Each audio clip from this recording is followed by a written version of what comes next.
Hello, good evening, and a very warm welcome to Sebring in Florida for round 4 of season 2 of the VMS PRO Series Platinum Split, sponsored by SimGrid and the Coach Dave Academy. My name is Edward Hunter. Joining me in the commentary box, I'm glad to say, is Mr. Chris Buxton and our broadcast director, dutifully controlling the cameras as ever, Nicolaus Domino. So, Chris, we go to the United States for our 4th round of the championship, of course, and it's getting very, very interesting because so far we have had in our first 3 races of the season 6 different winners from our Hypercar and GD3 classes, and yeah, certainly with our 3rd sprint race of the season, that championship is still very, very much up for grabs as we look at our winner from last time out, James Baldwin, of course, who came into this championship with a pedigree of success in both real life and sim racing. And he's looking to double up here in that Toyota Hypercar. But of course, the likes of Jene Simoncic and Sven Gielhed, who got his first podium last time out as well, after leading the early phases of the race with the chaos that happened at the start. A Hypercar looking very, very close indeed. And that's of course, going to be our headline class. But let's not forget about GD3 either, of course, with Timotej Andonovski, our most recent winner, looking to once more get the better of the likes of Luke Whitehead, Kieran Prendergast, and Marin Bessier. Very, very true. Good evening, ladies and gentlemen, mothers, fathers, daughters, sons, brothers, and sisters. Yes, Sebring, an endurance races classic track. It is one of these circuits that has seen a lot of 24-hour racing, and you can just see watching through. We're going to see that a lot. Everyone's going to flirt with the barrier. I'm going to wince, thinking everyone is going to be streamlining it into the wall. And now this circuit is an airfield. So therefore, it's exceedingly bumpy for quite a significant part of it. Now, the GT cars tend to handle bumps slightly easier, and that is what the Hypercars do. Well timed there, Sven. Perfect demonstration. The Hypercars get very easily agitated when there are bumpy bits, and the bumpy bits are not always in very convenient places, like just on straights. So in a way, it's probably advantageous to some of our drivers that it is a sprint race, not an endurance race here at Sebring. But these endurance, the endurance hardcore will do 24 hours of Sebring. All credit to them, because this is a tricky circuit to get right. Indeed it is, and we even saw that in the gold split a week ago as Wojtek Polesny very much takes to the grass at the exit of Tower Corner. Now, Polesny, of course, is he was the winner in Fuji, was second to Kieran Prendergast, reigning champion in the opening round of the season in Imola. But last time in Bahrain, he had, I think it's fair to say, a very, very messy misadventure of a race with a big collision into the back of, I believe it was Sebastian Wunsch, with his crazy moment into the 9-10 hairpin that ended up with him being penalised. So he ended up being classified in 10th, only getting 1 sole point to his name. It means his championship lead has been cut to just 10 points over Prendergast, who he finished right behind Prendergast on the road, of course, but that penalty dropped him several positions. And we are in for this is, of course, those who are watching what was the Platinum Split last season, when it was just called the VMS Pro Series, will remember Prendergast had a qualifying penalty for this race, had to start from the very back of the grid, ended up fighting his way through to 2nd position with the aid of a little bit of rain. We haven't heard very much about rain on the radar this particular race day as well, but we'll keep you updated on that. But here we go. We see practice is just about to end. Qualifying is about to begin. And this could be a very, very key qualifying session, of course, because you've got to remember, Chris, we've got the Le Mans Ultimate update coming after this race for the next round of the Platinum Split. So those who are on top at the moment could well see that challenge. And those like Callum Cripps in the Porsche, who've generally struggled for pace despite Callum's excellent P7 in the race at Bahrain. Callum Cripps will be desperately hoping the Porsche gets the rub of the green with the BOP when we go to Le Mans later in June. Yeah, absolutely. So yeah, we knew this update was coming. You sound a little muffled, Chris. We can't quite hear you. Microphone's not right. Okay, well, I'll fill in until you do. So then, but yeah, Sebring qualifying will be very, very exciting. It will, of course, be the GT3s that get to go out first. As we are seeing practice just then, now might be a good point to just quickly go through what our championship standings look like. There we go. Nicolas Domino immediately on the ball there.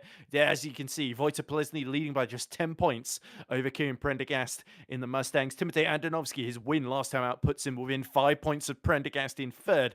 Patrick Schindler just a point behind in fourth. Then it is Sebastian Wunsch on 37 points. Thomas Leiden, who didn't get to start in Bahrain, on 33. Luke Whitehead, second last time out, he's on 32 points. And it's Marin Bessiere, the Frenchman, the reigning contender champion, in 8th in his Aston Martin on 28 points. Remy Delorme is 9th on 20 points. Callum Cripps has also snuck into the top 10 with his first points of the season. Then it is Fabien Ballet, Mark Veit, and Michel Rodriguez completing our point scorers, but yet to get off the mark are, of course, Regan Mitchell in the Sol McLaren, Erwin Liskowitz in the Corvette, Luca Fingard in the other Porsche, and Lucas Korsch in the BMW. And that's, of course, the overall standings, but we have got the Sprint Cup standings. That is, at the moment, led by Kieran Prendergast over Patrick Schindler, and then I believe it's actually Luke Whitehead on 26 points. The man we're looking at the moment, of course, yet to be beaten in a GT3 qualifying session so far this season is Whitehead, of course, the Ferrari Esports driver. I did mistakenly say in the last stream that Antonovsky was a Ferrari Esports driver, but he, of course, left the Ferrari Esports Academy at the start of the season. Of course, he's an independent, so yeah, it makes sense why he's in the Aston Martin, because he's not actually an official part of the Scuderia Ferrari Esports, of course. As we see Whitehead beginning his first flying lap, and there is Andonovski. I have a feeling those two very much have been the ones to watch in qualifying so far this season, but we know Kim Prendergast absolutely excels at this circuit, and now might be an excellent moment to strike back. There is Prendergast. He started his first flying lap as well in the Mustang, so that's a three favourites potentially for pole position, all in different manufacturers of car. Of course, the Mustang we know has been the car of choice for a lot of the field. The Aston we've seen has been quite popular among the likes of Remy Delorme, who we see just behind on track, and of course Marin Bessiere in the 27 too, along with Andonovski. Anyway, Chris, are you back yet? Yes, I am here. Well, yes, I had a bit of microphone trouble. I've gone through three. This is the third. Yeah, good. Well, this will be the one that was actually on my desk. I had the wrong one to start with, and then I switched to one that's actually underneath the desk, hence why it sounded a distance. So, well done, me.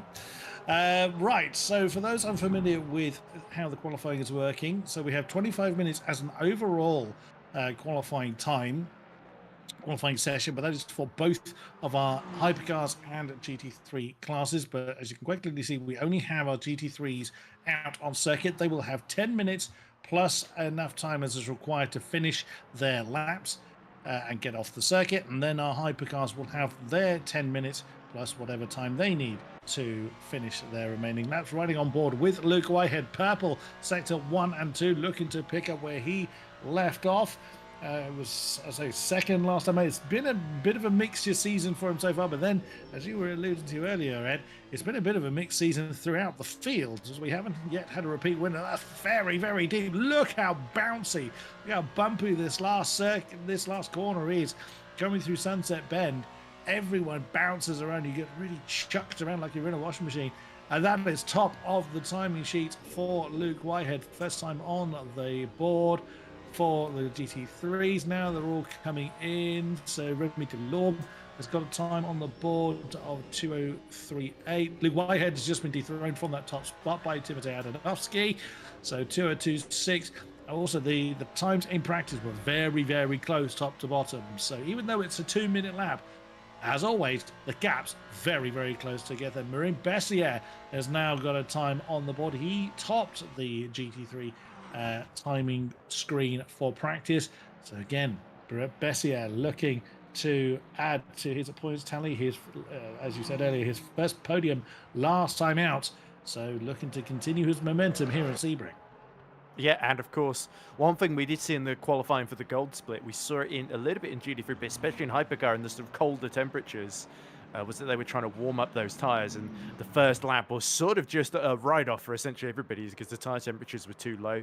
It does seem here in the Platinum split a week later, that the track conditions are a little bit different, of course. So we are seeing sort of 201s, mid 201s right off the bat from Marin Basir on his first flying lap. But Luke Whitehead, of course, has gone 6/10 quicker in the first sector, slightly quicker in the middle sector there.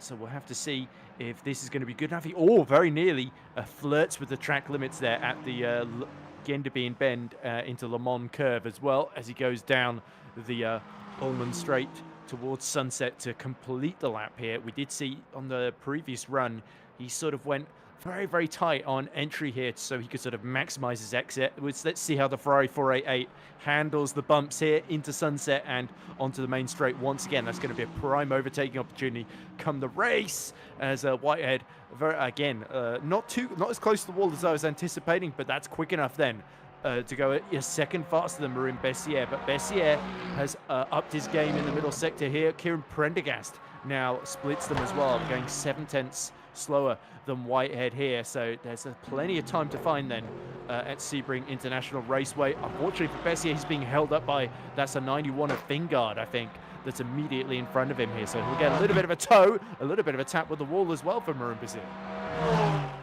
Yes, so Marin Bessier jumps up into second by less than half a turn. Oh no, that's Callum Cripps. Oh dear, losing a rear wing. Definitely here, very, very bad idea. I know these guys like to wait, so that's not the way to do it. And Sebastian Funch. Cripps' qualifying session ended as well, because I think he's gone back to the pits, so we'll see no more of that number 92 Porsche. So there we go. Lovely slide from the Mustanger, Sebastian Funch. Love it. Already dropped down a position though. Prendergast is jumped up back in. Oh no, sorry, Polesny that has just set a time. That's Schindler.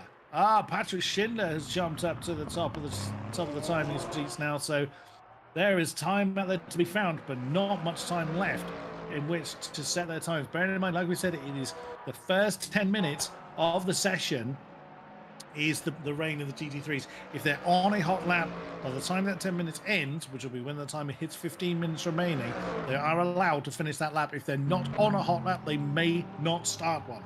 So they don't have long to get out there and get going if they're in the pits. Yeah, and I apologize. I think you are allowed to repair the car if you go back into the pits, if I'm not mistaken. No, you're not in qualifying. Okay, right. I was right the first time. It's because I did just see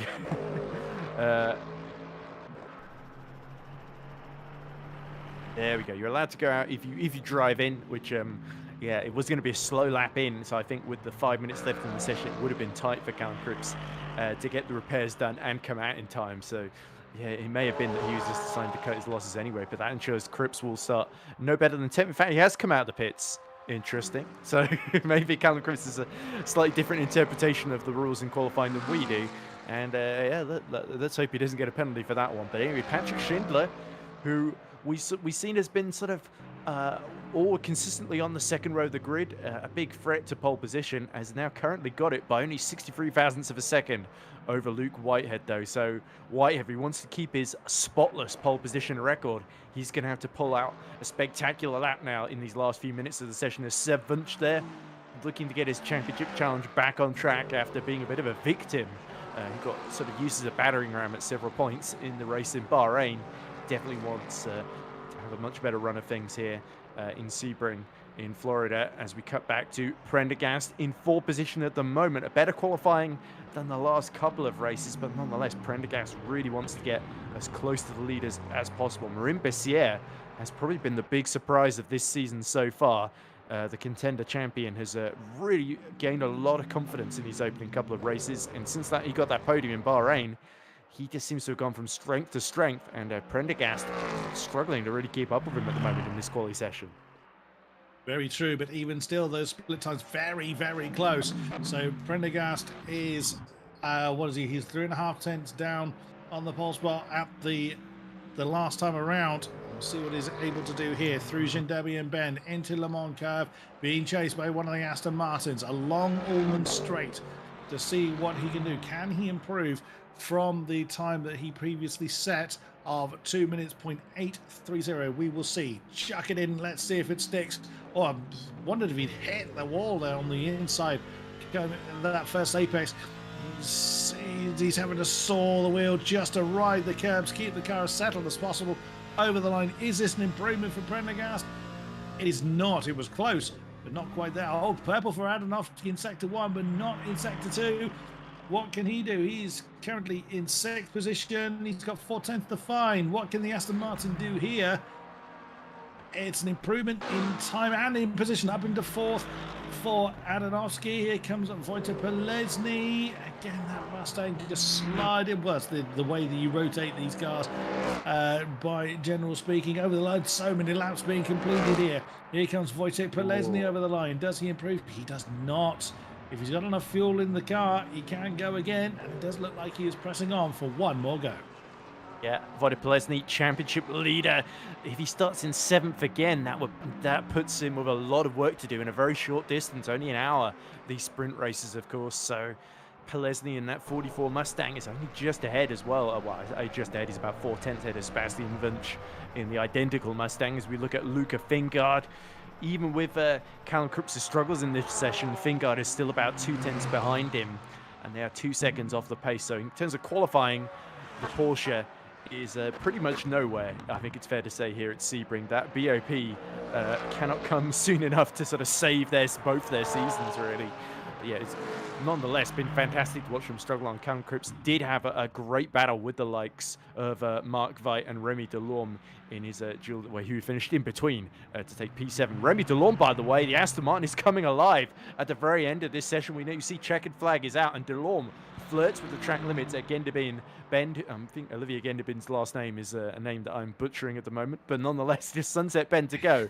Can Remy Delorme, who was purple in the first 2 sectors, seal the deal and steal pole position away from Patrick Schindler? That would be a huge upset. The Frenchman, so successful for Go Team Racing in other championships like the Virtual Endurance Championship as well, where they actually won here at Sebring. Oh, and it's only up to 5th. He lost 4/10 in that final sector, so he's a little too wide through the Le Mans chicane, and it's only going to be 5th position for the Frenchman there. So that was a threatening upset there, but a sigh of relief for Patrick Schindler and Luke Whitehead. They've got the front row to themselves at the moment.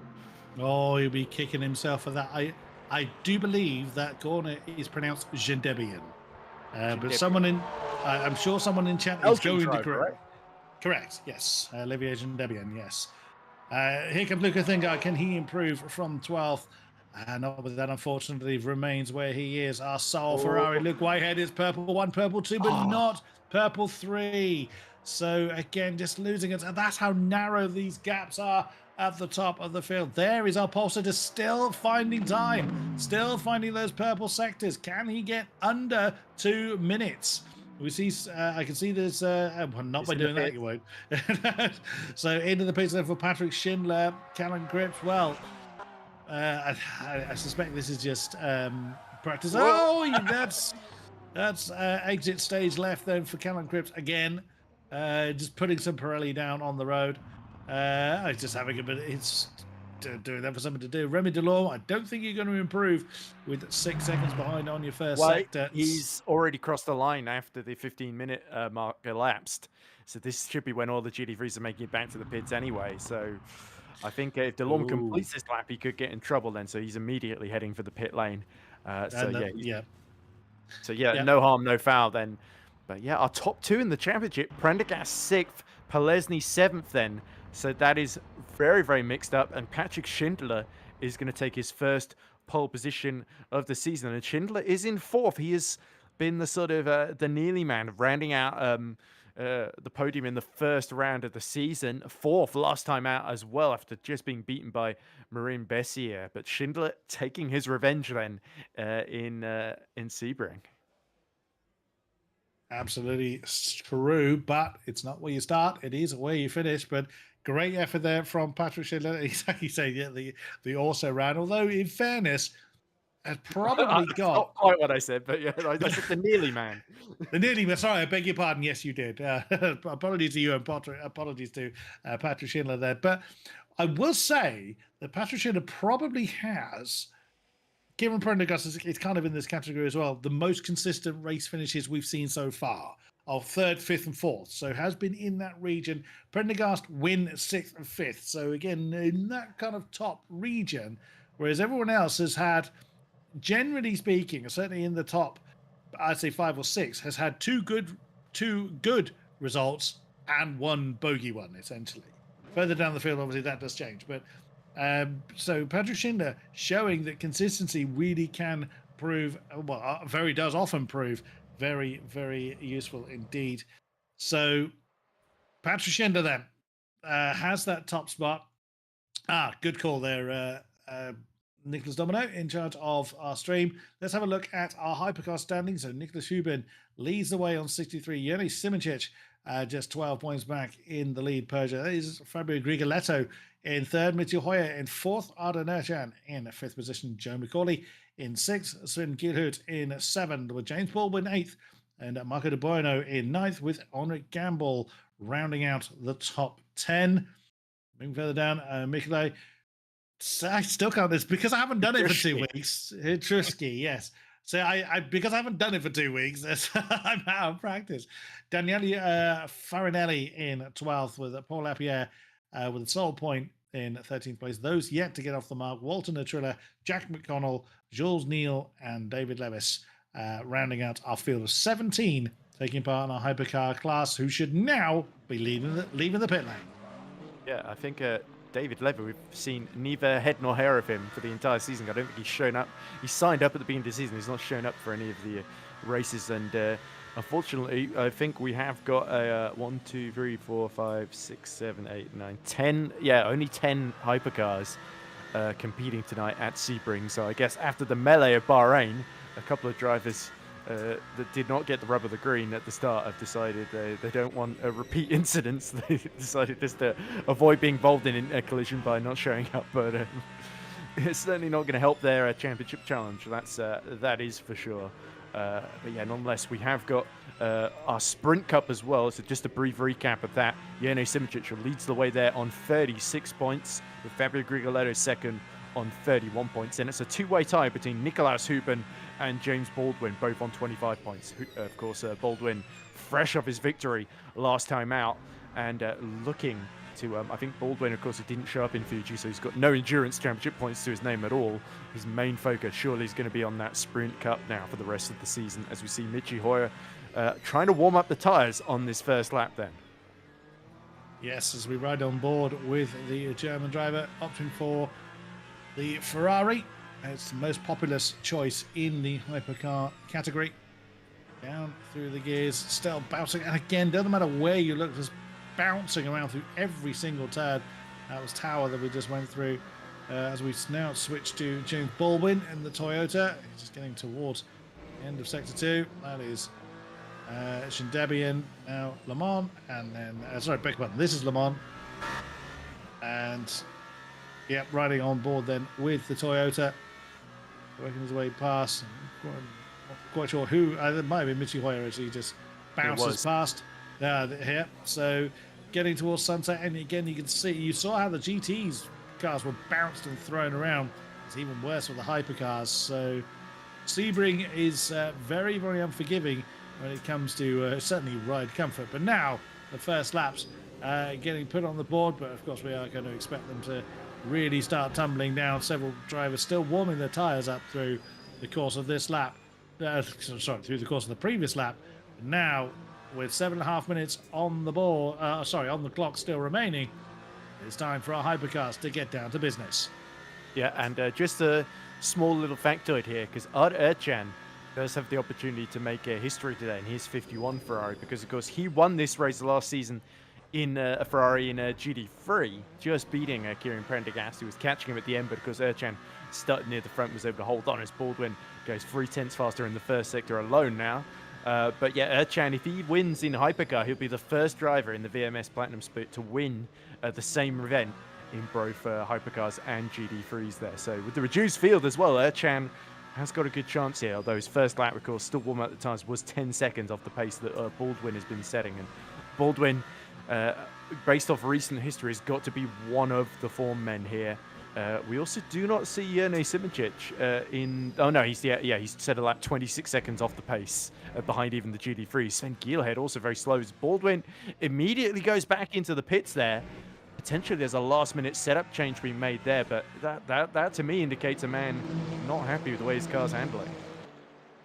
No, indeed. As we look at Fabio Grigoletto, who currently sits third in the championship, won the opening round of the championship this season, even flashed the lights of the Ferrari ahead of him. I think they're getting on with it as well, Fabio. Into Sunset Bend he comes, bounces his way through.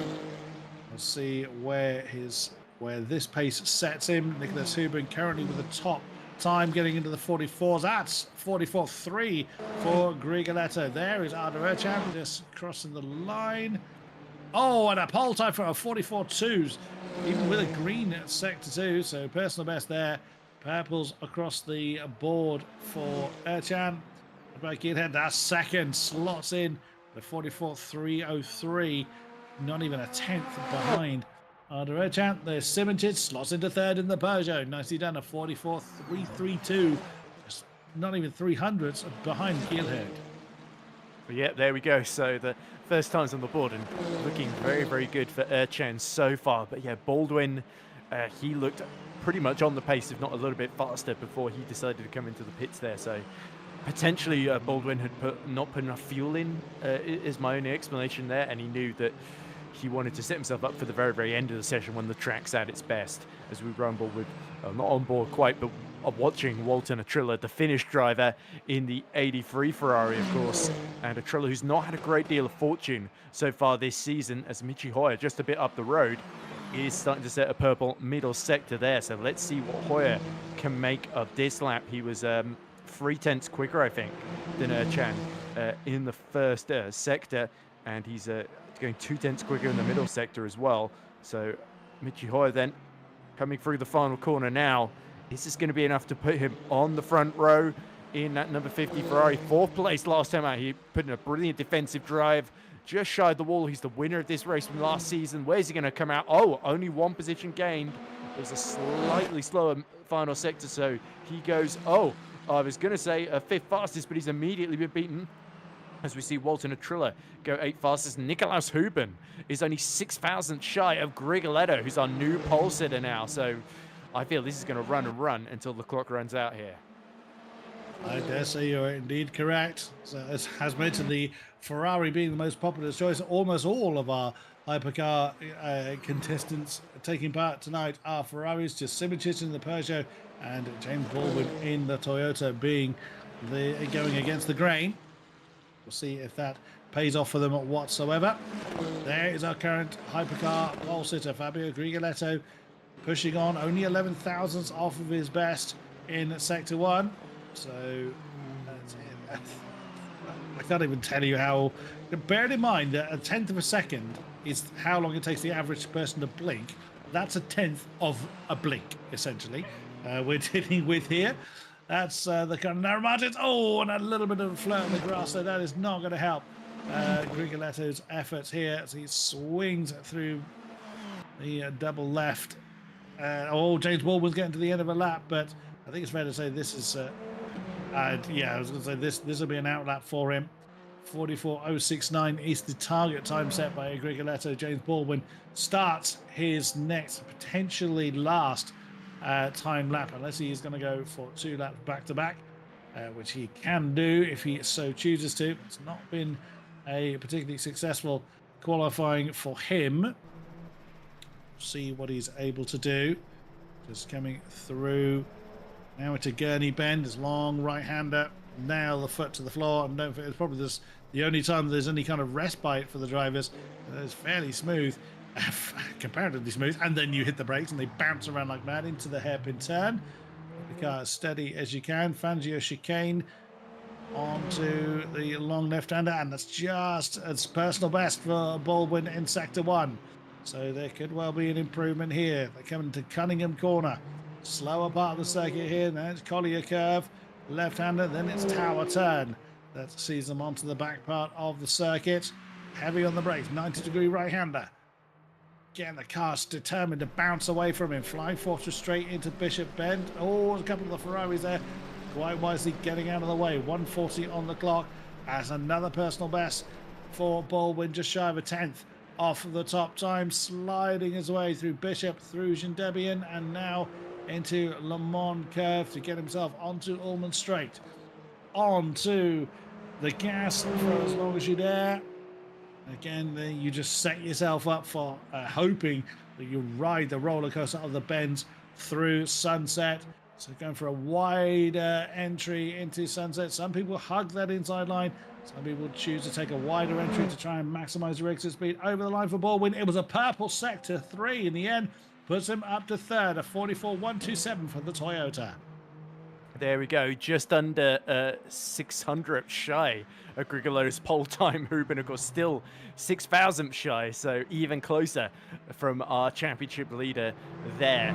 Yes, Baldwin getting himself right up at the sharp end near the end. 40 seconds left on the clock, so he'll have to continue on that lap. Michi Hoyer has looked good in the middle sector, but he needs to hook up the first and final sectors if he wants to start anywhere near the first 2 rows of the grid here. It's so hotly contested because all the front runners have shown up today, thankfully, because they seem to be the only ones who have. But now we see yellows in the middle sector somewhere, but they clear quickly. Hoyer will continue on his run then as he comes towards the hairpin turn out of the Gurney bend.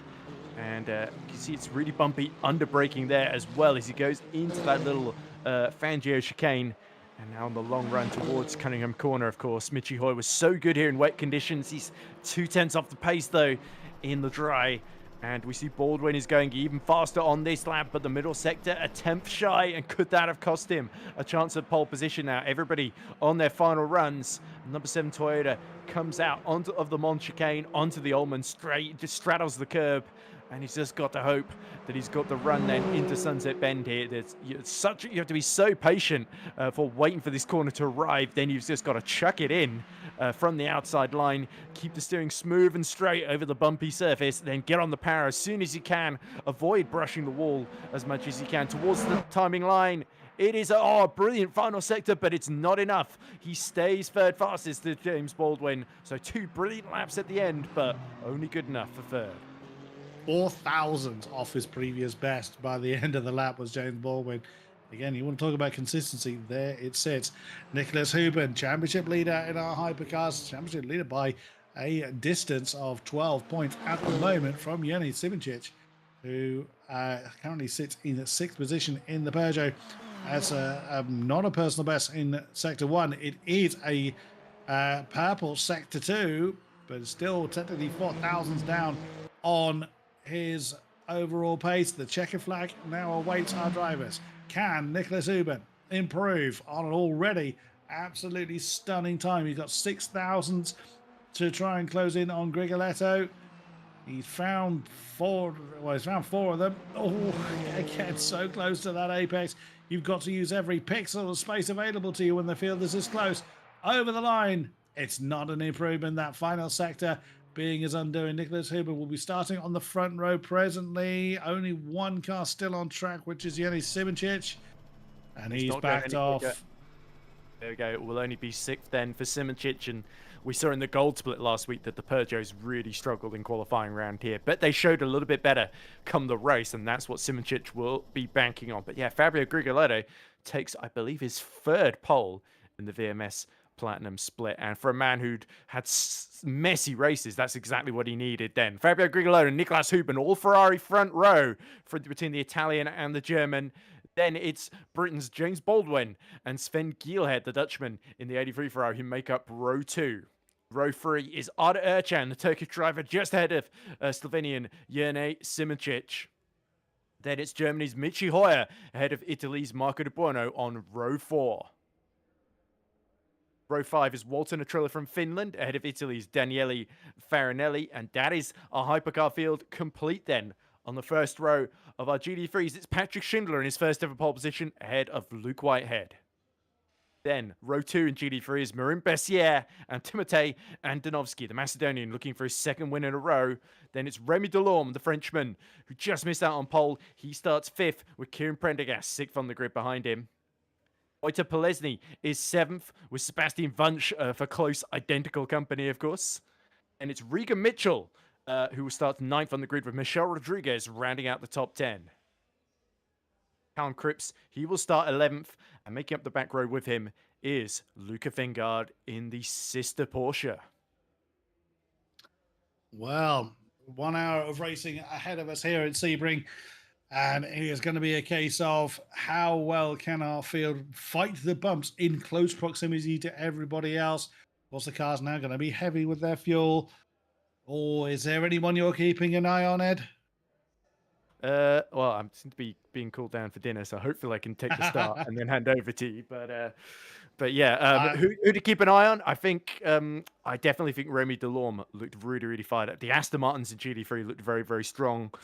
I think Ruben and Grigolado are going to have a very, very close fight. I wouldn't count out Baldwin going for a second win in a row. But Gieldhead, we know he's shown some good turns of pace. Arda Erchan, of course, as I said, trying to go that unique feat first man to win the same race in 2 different classes 2 years in a row. So I think all of them are going to be contenders. Simoncic, I think him and Hoyer are just going to be battling for 6th because the Peugeot is just a matter of holding on to as many points as he can. But he's a wily old fox, Simoncic. Always seems to come away with more points than you'd expect him to. He's leading that Sprint Cup for a reason. Very, very true. Well, just in case you do get your call up, I will waffle on until I have been called, but I didn't want to leave you alone at the start. So it's only a minute. Well, I mean, I'm happy to take the go. I mean, duty calls. I dare not keep a man from his food. After all, I'm sure I can wait a lap. I can just see the start. Well, we are. I mean, we shan't repeat what production said. So we're essentially waiting for everybody to ready up anyway. So I think that is going to. It's a very empty grid, yeah. Just it is. Grigoletto. One Hypercar and one GT3, and it's a bit of an unusual endurance race. This one, if that is the case. Where the hell has everyone else gone? Oh, there they are! Hey, voila! And as if by magic, they appear with 15 seconds left to go. Apart from, there's one missing. There we go. It's just Sven Gielhead, late to appear. What tires well spotted, sir. It was a yellow Ferrari, the traditional color of Ferraris, of course. Well, I hadn't noticed there was a gap there, so well spotted there. Right, I can see there's a call for Bessier to be P1. Well, Bessier was top of the timing sheet in practice for the GT3 contingent, but we'll see if Bessier can hang on. Do you want to take the start, or shall I? I think I will, but anyway. Please do. Then, Nicolas Hupen on the outside with Grigoletto on pole position. Who's going to lead away from the start? Baldwin and Gielhead looking to charge through from the second row as well. Could be very, very unpredictable here. And can Schindler hold on from Whitehead? We know loves to control the first stint of races here, but the Ferrari might have its work cut out, unlike in Hypercar. So here we go then. Everybody formed up. The tension's starting to build as round 4 threatening to get underway here in season 2 of the VMS Platinum Split. Will Grigoletto go now? Yes, he will, but it's Huben, I think, that is threatening to get the jump on, and Grigoletto going right to the middle of the road. And we see also as that Erchain trying to go up the inside of James Baldwin. Baldwin has not made a great getaway. Oh, as Nicolas Huben nearly hit from behind from Gielhead, who's now up to 3rd, but it's Grigoletto that's held the lead, and it's Whitehead who has jumped ahead of Schindler, and Andonovski has joined him as well. You can just see in the background it's the Ferrari leading. Oh, and off the track goes Andonovski, and immediately back through goes Patrick Schindler there. So good instincts there, but the other Aston Martin, Bessier, is now challenging Andonovski as they charge towards the hairpin, Chris. What a start from Luke Whitehead. We've seen this time and again. He starts very, very well. Also in the ditch. Almost into the side of Michi Hoyer. The Peugeot getting very, very unruly. Coming down at a hairpin turn, but does manage to keep on the straight and narrow, barely, with Walton the Trinner right behind. Now Simoncic lines up an inside manoeuvre coming up into the Cunningham. Can he get it done on Michi Hoyer? This is the 7th position. This is exactly where you said they would be battling for. And at the moment, it's Simoncic is going to lose out on this one. Walter Utrilla wants to get involved, but can't quite do it. That's Farinelli. It is right behind there is Marin Bessier in the Aston Martin on the case of Kieran Prendergast, who's gained a position as well. So Bessier, classes of practice, now down into 5th position. Yeah, excellent drop by Prendergast at the start here, and he's now challenging Andonovski as they go towards the end to be bend. Side by side they go. This is for 3rd position. Prendergast ahead on the outside. Can he complete this move? Yes, he can. Full bravery shown there. And Bessier is now drifting around. He's seen what Prendergast has done. He wants to replicate that. So end of the first lap. Oh, side by side for the lead. Almost. That's Gielhead and Huben. And it's Gielhead out of Sunset Bend. That's going to go side by side for 2nd position with the championship leader here. This is going to be bold if he's going to try it into the first corner. He just has to back out round the outside then. So first that completed, Geelhead goes wide. Erchan is up the inside. He's going to try and follow through. Oh, this is so careful. They need to be so cautious through turn 2 and 3. Over the curb goes Geelhead. Erchan is still there on the inside, and Baldwin is lying in wait to take advantage here. Oh, this is fantastic stuff. And out of this, yes, please, riding on board then with the Toyota of James Baldwin in 5th position. Great ringside seat for all the battling going on ahead of them. This is allowing Fabio Grigoletto to run off into the distance. He wants to add to his winning streak there. No, his win tab. So he won the opening round of the season, but has not seen the podium since. So he is wanting to rectify that one. Into hairpin turn again, bouncing as the hypercars do. That's a bit of a wander there from Erchan, but does manage to keep it on the straight and narrow. It was a great start from Erchan, but has not been able to gain another position. Hubin still under pressure from Geelhead as they come up towards Tower Turn. Once again, heavy on the brakes, can't get it done just yet. You see how wide Hubin is. He's really having to play very, very defensive. It's not giving him any breathing space from Arda Erchan. And now slightly further back in our GT contingent. So there's Adanovsky with Marine Bessier. The two dark blue Astons are tucked up right behind Adanovsky in the black Mustang. There's Wunsch and Polesny. Polesny being the lead of the yellow Mustangs. Oh, the Astons nearly getting side by side again. Adanovsky. Oh, has Adanovsky gone a little bit too deep? No, not. Sorry, Bessier going a little bit too deep. Not sure. He's just about got away with it. One mistake is going to be so catastrophic in this pack. As they remain. As it says, Remy Delorme, almost the odd one out in this particular group. Look at this. The GT pack still very, very close together. Everyone's waiting for somebody else to make a mistake at this stage. Remy Delorme in the treble 7 Aston Martin hugs that inside line, trying to put the pressure on Sebastian Wunsch. Can't get it done at the moment. They've still got 55 minutes to go. Only just now they started to get into their rhythms, as that is Sivancic under pressure from the Italian. Marco Di Bono does manage to wrestle that position away from the Peugeot. And now Michi Hoyer is getting involved. Oh, a bit of a hip check there from the German. Does manage to get back up. Oh, no, he doesn't. Sivancic says, well, fine, you have a go with the hip check. I'm going to do this straight back. Oh, Michi just caught the curve there, lost a tiny bit of momentum. That was all that was needed to allow the Peugeot back up into 7th position. Not a good run for Michi Hoyer. His results have been steadily improving. He started 7th in Monza, in Imola, I beg your pardon, then 6th in Japan, and then 4th last time out. But this is not going his way. This is not what he would have wanted to be down in 8th position. Walter Natrilla on his case right at the moment. They've got a bit of a gap behind to that is Daniele Farinelli. Oh, and that's Bessier making the move on Adanovsky for 4th position as he outbraked himself coming up towards the top part of the circuit. The two Astons still glued together. Oh, good move then from Bessier. Manages to wrestle the Aston back down through the gears to keep that keep the position he's just gained, which was 4th place. So there is Hubin, Geelhead still very glued together with their champ behind it, and again they're side by side as they come up towards turn 2. Can't get it done. The yellow Ferrari remained in 3rd position. This is absolutely fantastic. James Baldwin has again got the best seat in the house for the battle of the Ferraris up in front of him. But this is Fabio Grigoletto, this is exactly what he wants. He just wants to be able to dance off into the sunset again. That is Geelhead and Hubin side by side. But once again, the yellow Ferrari just cannot quite overcome our championship leader. This is absolutely superb stuff from Nicholas Hubin. And again, very, very good stuff from Geelhead. He's absolutely determined. Oh, they get into contact with each other. That's going to open the door for Erchan. Erchan has nosed up into 3rd at the moment. Bit of a hip check between the red and yellow Ferrari. Can he get it done? Oh, Baldwin tried to squeak through, but no, Geelhead was not having that. That is Erchan now up into 3rd. It's a red Ferrari, 1, 2, 3. He's already having a go at Hubin. Oh, that's opportunistic. That's going to put him on the outside of Shinderbia, but he's still got the momentum. He wants the inside line from Le Mans. Can he get it done? Oh, my goodness me. You gotta give it to Arda Ercan. That was a very, very opportunistic moment there. You could walk across these 4 cars. They're so close. Wow, what a move from Arda Ercan.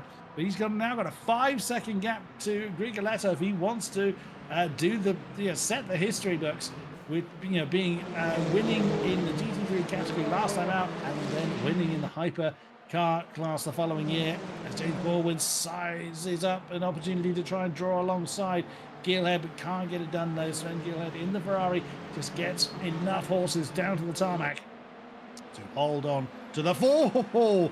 That was De Buono that had a very scary moment there on the exit of turn 1. The Italian does manage to keep the car pointed the right way. There's Sibincic we see in the Peugeot.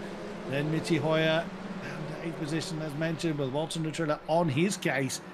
So in our GT3s, Luke Whitehead, both our class leaders are having a comparatively quiet race, although saying that Ercan is doing what he can to really eat into the gap between himself and Grigoletto. There is Patrick Schindler, the lead of our lead Mustang. Fastest lap of our GT3 contingent with a 2:01.704, 2.5 tenths ahead. Quicker than Luke Whitehead's best so far.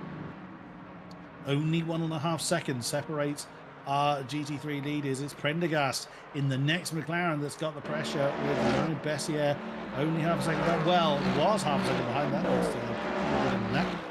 And then it's all the way down to Remy Delorme in that particular group. Then you can just see in the background there, Michelle Rodriguez, Callum Cripps, Regan Mitchell, and Luca Thingard. The Porsche and the McLaren still needing a bit of love potentially from the BOP. It's been a bit of a struggle for our Porsche and McLaren pilots so far.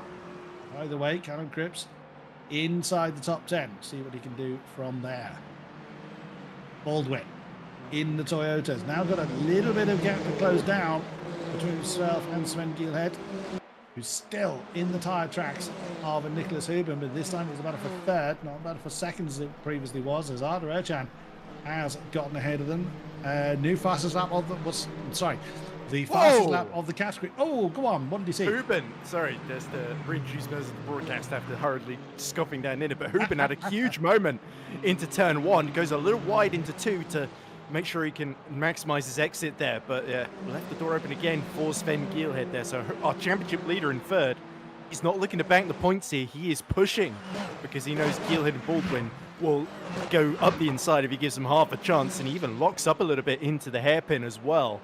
But the consequence of all this battling for second is that it's absolutely played into the hands of Fabio Grigoletto. And remember, all of our hypercars are going to have to make one stop in this race, it would seem, unless they're doing something clever with the fuel. But it does seem a little bit unlikely given the length of the track. And we saw a rain-interrupted race last season, so everybody had to switch to wet tyres anyway. But yeah, so the pit stops were somewhat inevitable there as was going to the first 10 minutes having just been elapsed then. Whitehead, by the way, under pressure from Schindler, but not as under pressure as Marin Basir is from Andonovski in this fight for fourth. Andonovski nearly squeezed into the wall there, but he's going to try and stick his foot in as they go side by side. Who is it that's ahead going into the first corner? I think it might actually be Bessier on the inside here who's holding on from the Macedonian behind him. The 227's identical, so very, very easy to mix them up as they again go side by side. I think Andonovski has just got the inside here for 2 and 3, and Basir just backs out of that one in time there, and he needs to be careful because the championship leader in GT3, Wojtek Polesny, is caught up to the back of him as well. Very, very, very well driven from both the Astons. That could have gone horribly wrong. I cannot believe that Adanovsky managed to squeeze his way on the inside line of Sunset Bend. Oh, yes, but yellow flags. Michi Hoyer's out. Oh, no. Well, Michi's been struggling tonight, so we've lost our first hypercar. We only had 10 to begin with. We have lost one of them, though. The German is out. So, again, we didn't see how that came about. He was down in 8th, fighting with Walter Schriller. Last we saw him, but sadly the German is out of this race. But Luke Whitehead, as we now see on the camera, under pressure from Patrick Schindler, the Ferrari versus the Mustang for the GT3 lead, only a couple of seconds back to the next forward in line of Kieran Prendergast. There he is at the top of the shot. So these two start fighting. Prendergast could easily close that gap down. Yeah, I'm just watching Michi Hoyer stream. He was in 8th position coming out of the final corner. I believe he got disconnected. Coming over the start finish line in 6th gear. And because I just saw the live footage and oh no, it goes straight on at the first corner. Okay, so he wasn't disconnected. Can't actually turn the sound on. Oh, there's a battle going on now. Never mind that. Niklas Huben under attack from Gielhed again. And Gielhed has just got the front wheels alongside as they're going into Sunset Bend. Oh, a little bit of wheel banging there as they lap the GT3 traffic. Oh, and Huben holds up and going all the way around the outside of Sven Gielhed, but Gielhed has got the inside.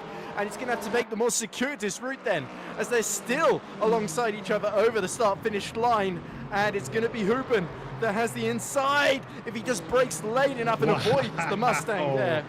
My goodness, Huben holds on by the skin of his teeth. Gielhed goes wide. Here comes Baldwin. And oh my goodness, Gielhed is off track. And he has to go very wide. Through goes James Baldwin. And his Marco De Buono going to be right alongside him as well. I think De Buono's a couple of seconds in arrears, so Gielhed holds on to 5th. Wow, the tail end of the GT3 field getting very, very popular. That was Thingard. Here comes Baldwin again. Oh, yeah, very much. Now that's the yellow Mustangs. One of them is Polesny, the other is Wunsch. So that is for 6th. That is around 6th. There is Bessier. So again, the GT3s just kind of trying to behave themselves as much as they can whilst concentrating on their own battles, which is always a tricky balance to form. There is our GT3 leaders. They are being passed by our Hypercar class now. So, a slide there for Whitehead. So the Ferrari's under so much pressure as the Hypercar class continues to come past them. But Patrick Schindler, he smells blood in the water. Yeah, and this is exactly what Luke Whitehead predicted would happen there, as we see Baldwin just make his way through side by side as Polesny trying to go around the outside, briefly makes contact with Bessier, but Bessier is following Andonovski, and so just like in Bahrain, it's Andonovski going for the early stop, and Bessier, who shoves a cone out the way, has cottoned on to that strategy and decides, let's pit out of the battles here, get into some clean air, and try and set competitive lap times to undercut our rivals. Yeah, absolutely. So getting out of the traffic to give themselves some free air, not a bad idea It's going to mean they've got very worn tyres at the end of the race, though, if that's their one stop. Yeah, that is the downside of pitting so early. That is, well, that's if they do indeed choose to change tyres. We won't know. We can only judge that by how long they're in the pits for. I think both Adanovsky and Bessier are on the road now, or on the move at least in this. They came in glued together and they came out in the exact same gaps. I'm now back out of the pit. So this is the pit lane that is on Ullman Straight, because in the old, the other pits that can be used are on the other side of that row of trucks on the start finish line. But this pit being used is the one on the Ullman Straight. As we switch to James Baldwin, still keeping championship lead, and Nicholas Hubin under pressure. Right behind them, Sven Gielhed not losing any time to our charging, the battle for the last step off the podium. Also keeping an eye on Arda Erchan. He's cut that gap down, just whittled it down slowly but surely, down to under 3.5 seconds. It was about 5 seconds when Erchan took that second position a few laps ago. He's just kind of doing what he needs to do. Slowly whittle that down to Grigoletto. See if he's able to continue doing that. But for the time being, 3rd, 4th, and 5th, very close together. Yeah, Erchan, of course, with a lot of experience in endurance racing in R Factor 2, and now, of course, the Le Mans Ultimate. Of course, he, like I said, he did GT3, half of the GT3 season last year and won here, but he is up against Grigoletto, who, of course, loves these hypercars as well. So they could be very, very evenly matched, but Erchan seems to have really clicked here, found an extra gear, and that is worrying for Grigoletto if he can't keep matching those times as the stint goes on. As now cut to Simicic in a close battle with Marco Di Buono, the Italian, blocking the progress of Jene Simicic. So with Michi Hoyer out of the picture, it's really only Marco that he's got left to fight with here.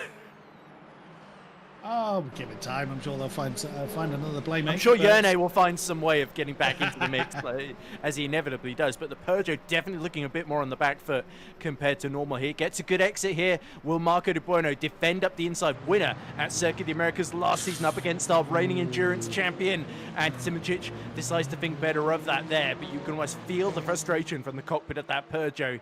He feels he can get past Marco De Bueno, but the Peugeot just doesn't quite have the raw grunt, despite all the virtual energy that Yerne can maybe throw at this situation.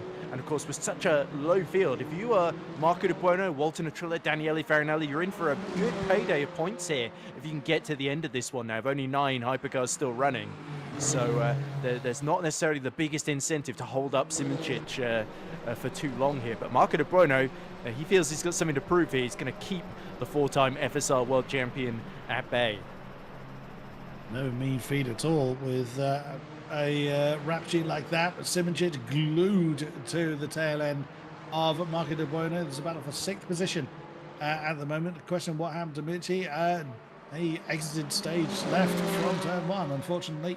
We knew he was unwell. He was unwell going in. He did announce that a couple of days before because he was cutting back on the streams that he was doing. So if Michi's prioritizing his health, then that's a sensible decision. As look at how close Simoncic gets to the back of De Bueno through Sunset Bend. He's got a much better exit here, but the straight line speed of that Ferrari seems to be saving De Bueno into turn 1 here. So Simoncic is going to have to get the big brain out and think his way past rather than using raw muscle or raw pace here.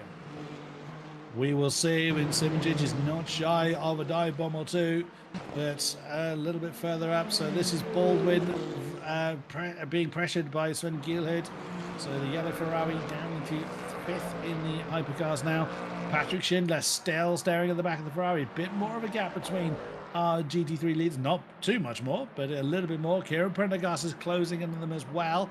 So again, a real scrap for the podium of our GT3s. Oh, flirting with the grass there is the lead of the Black Mustang. Schindler, you can't be getting away with that too often. One day will bite you. Oops, you'll feel that one. That's a big old whack to the apex curb coming through the chicanes there. That's Regan Mitchell in the lone McLaren with Callum Cripps for company for 8th position. Not too far ahead of them is Mitchell Rodriguez. So, and remember, Andonovski and Bessier with that early stop. So Andonovski has just dipped below. He's about 44 seconds exactly behind Luke Whitehead.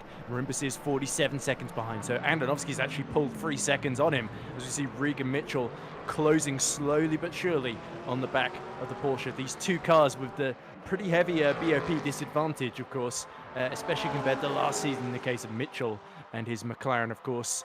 But he is nonetheless going to try and get past the even more BOP disadvantaged Porsche 911 of Callum Cripps, who's recovering from that tough qualifying session, keeping it on the island, reducing the mistakes. As we see Simoncic still nose to tail, just following Marco De Bueno around and trying to up the pressure and make the Italian crack in front of him so he can get that 6th position here. I think that will be damage limitation as far as Simoncic is concerned, but his lead of that sprint championship very much under threat with Grigoletto looking to take maximum score, although having said that, Erchan has taken a chunk of time out of him, the gap 1.7 seconds at the moment. It'll be the first time that Simoncic would finish outside the top 5 this season if it remains like this. Oh wow, Simoncic really had to get on the brakes there to not slam into the back of the Ferrari. There was the 3-way fight for 3rd once again. Hubin, Baldwin and Gielhead, as they were when we last saw them, still very, very close together. Bit of a slide there from Sven Gielhood. It's not going to cost him an awful lot as they come through Bishop, Augen, Debian and down towards Le Mans. As they were, Ferrari, Toyota Ferrari. James Baldwin just doing what he can to try and close that gap down to Nicholas Hubin. Now our GT3 leaders, that gap that Luke Whitehead had built up has shrunk once again. Patrick Schindler flirting with the grass, but just doing what he can to push his accelerator even further through the fireball, close in on Luke Whitehead that lead in the Ferrari. So Luke would desperately love to get that top spot. He started well in our GT3 in the GT3 category in all races we've had so far, but the pace just fades away from him in the course of the race. So Patrick Schindler Patrick Schindler isn't waiting for anything. He's wanting to put the pressure on now. He wants that lead. We'll see if he's able to get it. Yeah, and yeah, look at that. Andonovski is now only, he's taken almost a second out of Whitehead on this lap. It looked a little bit like Whitehead was fighting back there, and he's still doing an amazing, fantastic job. But he did predict the Ferrari would struggle as the tyres start to fade as the stint goes along, that the Mustangs and especially the Aston Martins would have the advantage. So it's interesting that both of them went for this strategy. Well, the only Aston not to do it was Remy Delorme, who's now, of course, up to 6th and starting to close a little bit on Sebastian Wunsch in the fight for 5th. But Schindler can see Whitehead starting to just struggle ever so slightly and knows that if he wants to stay in front of Andonovski when these pit stops play out, or have any chance of winning, he has got to clear Whitehead as soon as possible, as you say, Chris. But even having the stronger car, you need a strong driver as well, and Luke Whitehead is going to be determined to make that Ferrari as wide as it can be. If you thought Sebring was easy to pass on, Whitehead's going to try his very best to prove you wrong here. Prendergast has got company from Pelesny as well, our GT3 championship leader. Wojtek Pelesny, the Czech driver, is doing what he can to get involved in the podium battle. Kieran Prendergast knows full well he's there. Oh, and that's Simoncic again, trying to wrong foot Marco De Bueno, coming down through Le Mans curve, trying to just do something to get any momentum advantage, but the Italian doing a fantastic job in defending that position and keeping it all to himself. James Baldwin still with that yellow Ferrari burning into his soul. Oh, one of the Astons is proving very popular at the moment, doing the right thing to stay predictable. And wow, that was close. Both De Bueno and Simoncic managed to get through, but De Bueno defending very, very heavily the inside line. He lost a little bit of momentum. Simoncic tries around the outside of turn 1. Brave boy, can he get it done? No, he's on the grass. It was a brave move, but you're sensing that frustration is building for Simoncic. Yeah, but full credit to De Bruyne. He absolutely kept his head there as that Whitehead is under attack from Patrick Schindler out of Cunningham corner towards Tower they go. It's Schindler that's got the inside. Can Whitehead do anything at all? No, he can't. You can see the rear tires just starting to go away from the Ferrari 488. And it's the Ford Mustang of Schindler that retakes the lead that he only held very, very briefly at the start of the race now. But can Whitehead stay with him now? And remember that gap, the all-important gap to Andonovski. He's now 42.9 seconds behind them as well. So Timotej Andonovski will be laughing all the way to the bank then, as long as he can stay out of trouble too, with the hypercars, of course, coming to lap them a lot sooner than expected. We saw it was Marin Basir that both Simoncic and De Bueno had to go around the outside of through the narrow gap in between the Aston Martin and the wall at Sunset as Whitehead goes for a little preemptive dive into Sunset there. You saw Schindler had to react to that one, and now we see Sven Gielhed closing on the back of Baldwin here. So Gielhed has got some great pace. That one mistake earlier did allow Baldwin to sneak through, and they're both getting a lovely tow from the back of Nicolaus Huben, the championship leader, trying to hold his nerve against two top drivers that are giving him an awful lot of trouble right now. And here comes Gielhed, Chris.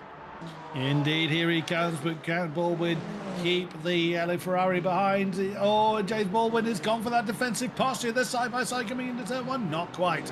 The Toyota remains ahead. Oh, there's Regan Mitchell again, remaining predictable, doing exactly what he needs to do as they catch in Callum Cripps. Oh, there's no impact between the Ferrari and the Porsche. I don't think there was. If there was, it was very, very slight. But, oh, that could have gotten very, very nasty. I would imagine that was a bit of a clenching moment there for Marco De Bueno and also for Callum Cripps.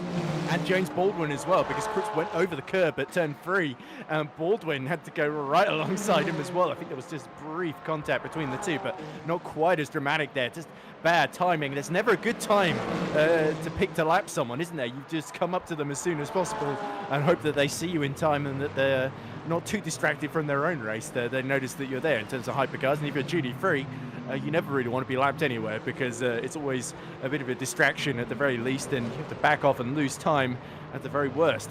But anyway, the traffic giveth, the traffic taketh away, as Braden Hill used to say in the co-commentary box with me. And now look at Gielhed regrouping again, trying to keep the squeeze. He knows Baldwin, he's only got so much space to work because he's got Huben right in front of him. So that is what Gielhed's going to use to his advantage there, because with all the lap traffic and Huben in front of them as well, it creates that small opening that Gielhed can potentially take advantage of. but it works both ways. If Hoopen is wrong-footed, Baldwin could easily slip through as well. Very true. Into the box comes Wojtek Pelesny, the yellow Mustang. As one of the yellow Mustangs is now in, serving his pit stop. I suspect at this halfway stage we are going to be seeing a lot of pit stop activity, but we will see. Everyone's got their idea on what they're going to do, so we will see. We have no idea. We don't get privy to what our drivers are planning to do, so it's as much of a mystery to us as it is to the rest. As there is our GT3 lead pair. I suspect that's Prendergast, isn't it, that's catching up to Whitehead? Yes, indeed. Oh, Luke Whitehead almost bullied off the road there. I suspect he may have a few words to say about that. Hypercar's getting a little bit bullish there on the Ferrari, but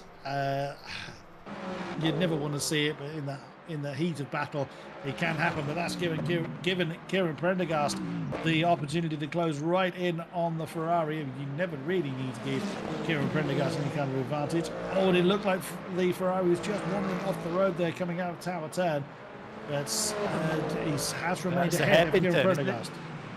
Yeah, there we go. Because they're coming up to Cunningham now, and then it's Tower. So beg your pardon. So yes, absolutely right. But either way, the Ferrari's now very much he's lost the battle to one black Mustang. He's now trying to fight the other one off, as that is Simicic is coming through. It's got to be. Oh, he had to bide his time there, but absolutely did the right thing. Didn't just blast his way past the GT3s. That's going to cost him a second or so. But yeah, that's the absolutely right way of going about it. If you're the faster class, you will get past, but you can't just. Oh, Geelhead pits. Geelhead in. Yes, the yellow Ferrari chooses now to get his pit stop out of the way. Well, he was being held up behind Baldwin and Hoopen, so this is the obvious play, isn't it? To try and undercut them at half distance as well. We did see Grigoletto use this strategy to pretty good effect, actually. Wasn't quite able to jump Michi Hoy, but immediately after he pitted, there was a huge crash between Chan, Joe McCauley, and Hoopen that he would have otherwise been right in the middle of.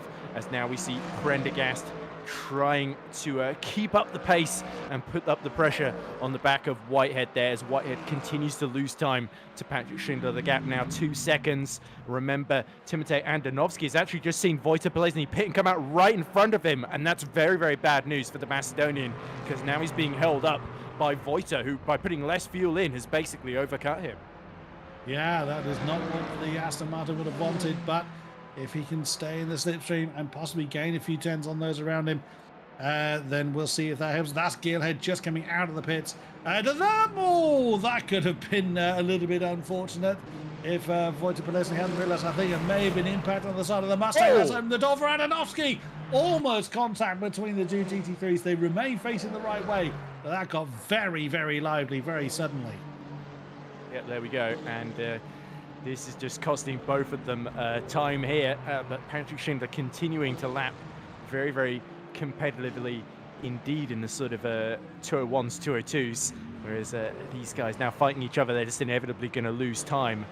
So we saw it as well, that it's not always the most advantageous strategy to pit out of trouble, because of the more fuel that you have to put in to make sure you've got enough to get to the end of the race as well. And that's about bringing up tyres, as you mentioned earlier. And here comes Andonovski positioning himself to the inside, a dive into the hairpin. He lifts off the throttle just to get that extra overlap, and he's cleanly through up to 9th position on the road, and that should put things back on track. So now Schindler might look a little bit more worried, because Andonovski in clear air could well close that 44-second gap a little by little. But I wondered if Pelesny was thinking about an inside coming up to Cunningham. He chose not to go for it. So, yeah, that's ideal for Andonovski then. He's obviously got those tyres very much up to temperature. But Pelesny, with his shorter pit stop time, was able to leapfrog the Aston initially. But Andonovski has been absolutely flying since his pit stop. Bearing in mind that Andonovski and Bessier were very close together. Well, they were nearly on top of each other when they pitted. They are, what, 4 seconds apart?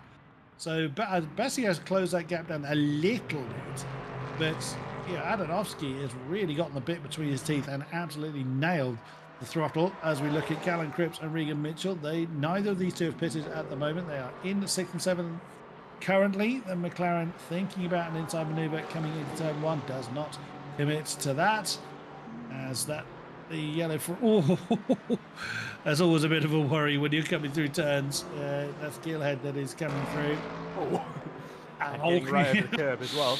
Geelhead is actually gaining time on the leader. Grigoletto, he was 68, 69 seconds when he picked, now 67 and closing.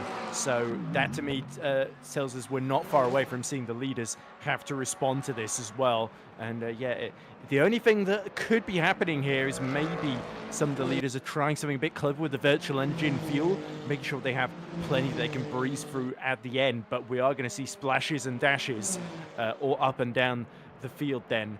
And there you can see Urchan is very, very low on virtual energy. So that to me indicates he's going to try and undercut Grigoletto, unless Grigoletto is going to breeze through now and sort of go for a monster in lap. Yeah, and also that coming through Sunset Bend, just as we cut to Grigoletto, that did not look comfortable at all. Oh, look at the understeer as well coming out of the chicane. They're coming into Gurney Bend. I think Grigoletto is going to be thinking about getting his pit stop done fairly soon. But Urchan, yes, surely he's got to bring that in this time. Next time at absolute worst. So Arda Urchan has pushed very, very hard. We'll see if that comes with a paycheck. He still has the fastest lap of the race at 1:45.380, which he did some time ago. But we'll see if his endeavours, how hard he's been pushing, comes with a bit of a paycheck when he comes out of the pits once again. There is our former GT3 leader, Luke Whitehead, still fending off the advances of Kieran Prendergast, still with most of the GT3 field yet to see the pit lane. Still plenty of surprises in store. Yeah, so Arda Urchan taking out checks that he can't quite cash in yet, but to use a strange banking analogy, but nonetheless, the virtual energy I don't think works quite the same as money. Once you're out, it's a 60-second penalty. So you are far too young to remember checks. Yeah, exactly. I got a few for my birthday from an uncle or something. But anyway, here is Urchan continuing to keep the pressure on Grigoletto. Sven Geelhead, by the way, back to 68 seconds behind. So Grigoletto has regrouped a little bit as Geelhead has had to deal with a little bit of traffic there in the form of, I believe that was GT3 leader Patrick Schindler, of course, who is still 2.5 seconds ahead of Luke Whitehead. And Prendergast actually dropped a little bit off the back of Whitehead now. Andonovski, by the way, 43.6 seconds now behind Patrick Schindler, so it would be very close if they pit, depending of course how much fuel gets put in, but Andonovski needs to keep closing if he wants that track position in the closing stages. We'll see if that early pit stop pays off for Timothy Andonovski. It's going to be a playoff, you're absolutely right, Chris. Yeah.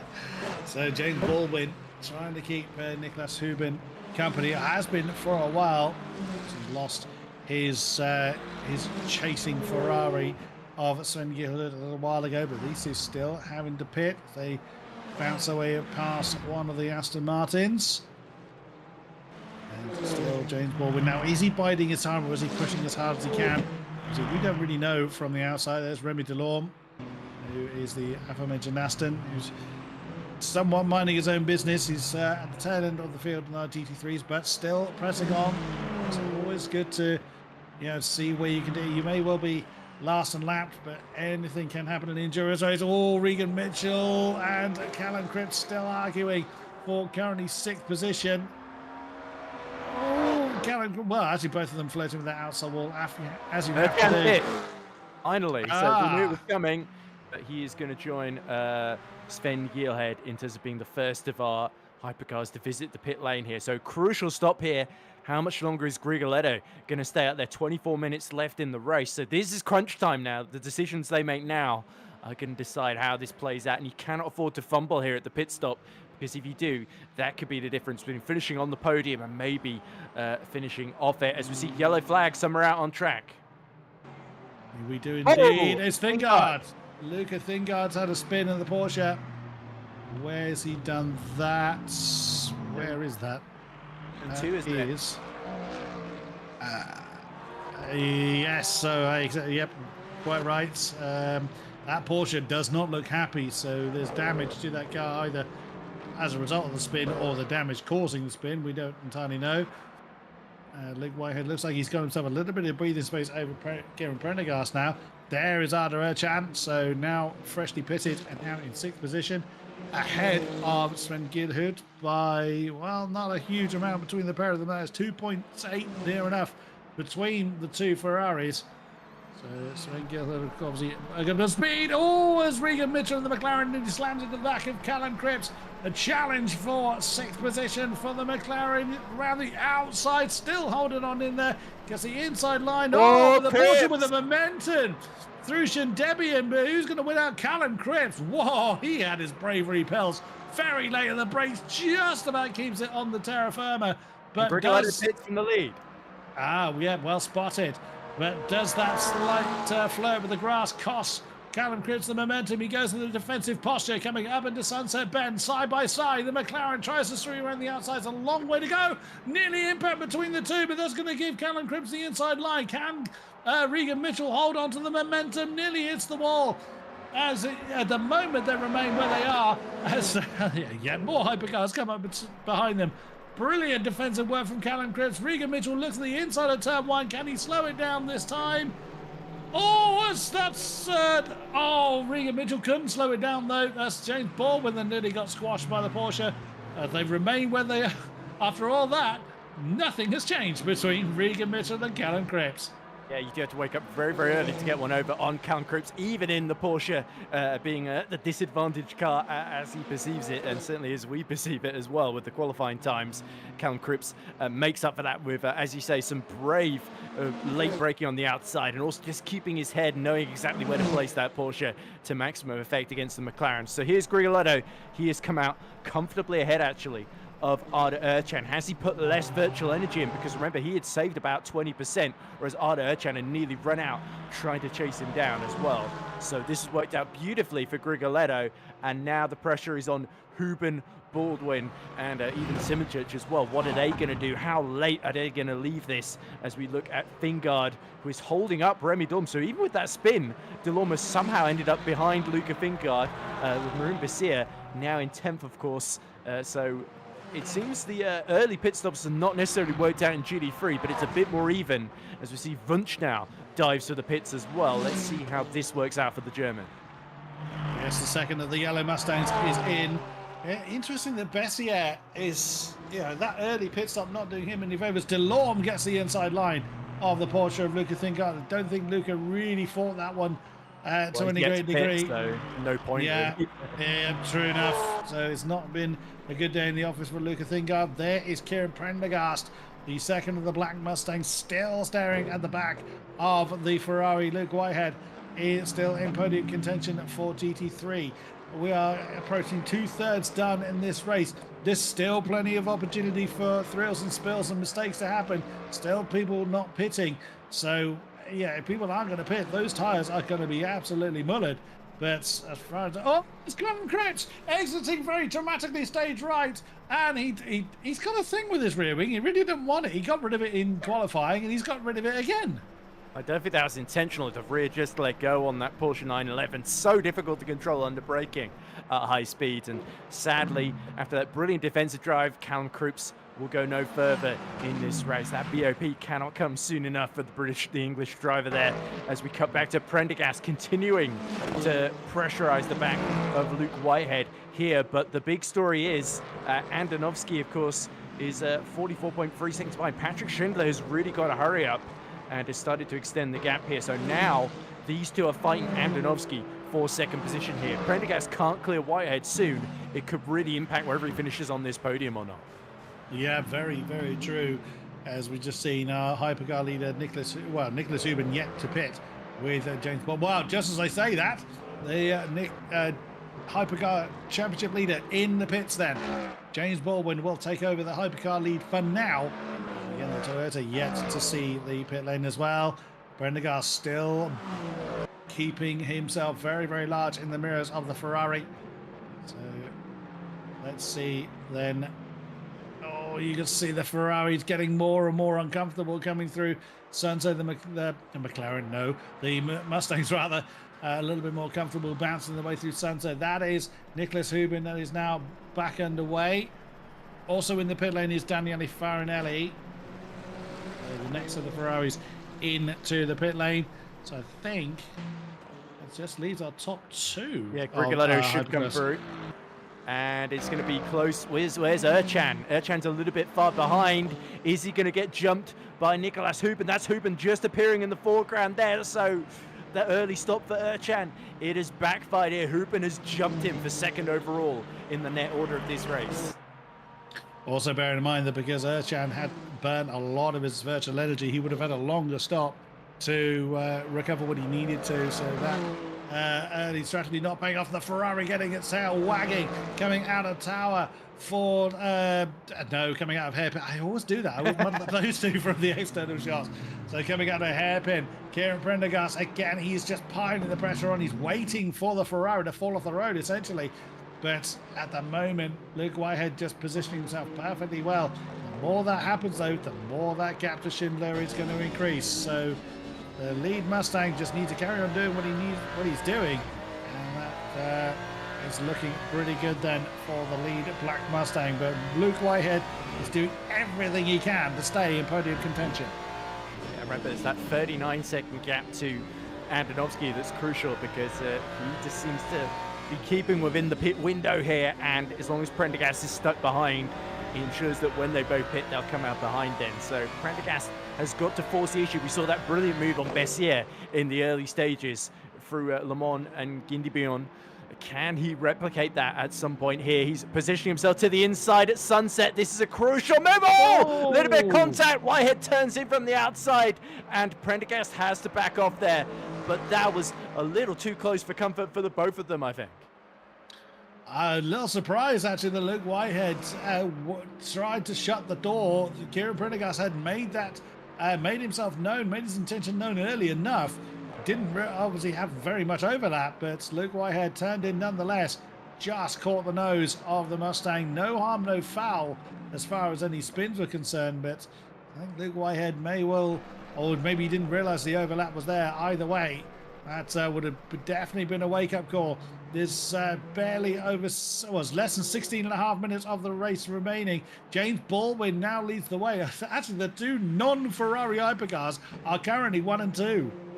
Well, they're the ones that are saving the most virtual energy and fuel and going the longest into this first stint of the race, but they've got to split the difference somewhere, don't they? That pit stop is surely coming soon, because they cannot afford to run out of virtual energy if nothing else. And sure enough, in comes Baldwin. So if Simicic continues on, he will lead at least for a couple of laps. And we know Jene Simicic likes to leave it late to take on as least fuel as possible, but maybe even he.